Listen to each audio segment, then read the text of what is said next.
काहे खातिर ये पापा काचे बसवा कटनी,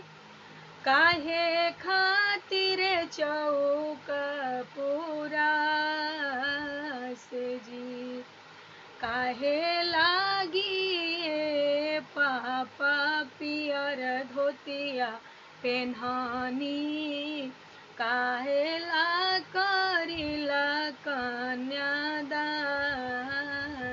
जी, काहे लागी ये पापा पियर धोतिया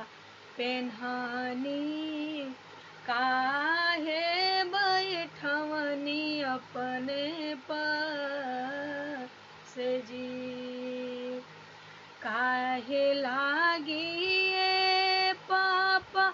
काचे बसवा कटनी, काहे लागी चौक पुरास जी, काहे लागी ये पापा पियर धोतिया पेन्हनी, काहे राउर मनामा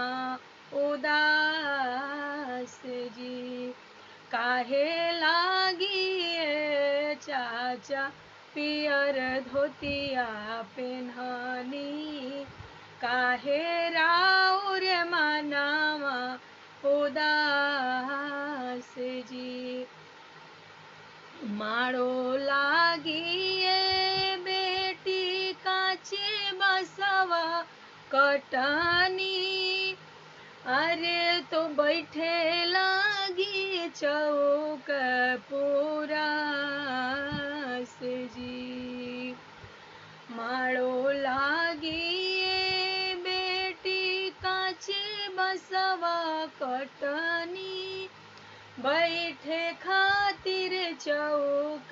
पुरास जी, कन्यादान लागी ये बेटी पियर धोतिया पेन्हनी, तू चली जइबू मन मोरे उदास जी, कन्यादान लागी ये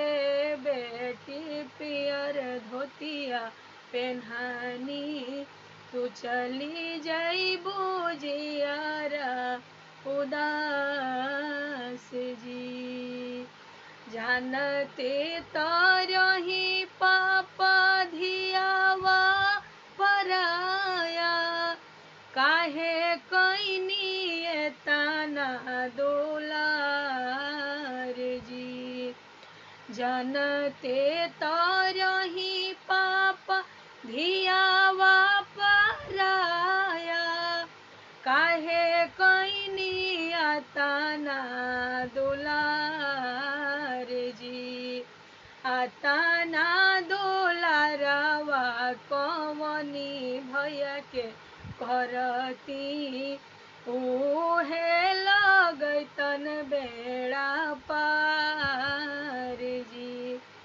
आताना दुलारवा सुंदर भैया के करती, उहे लगैतन बेड़ा पार।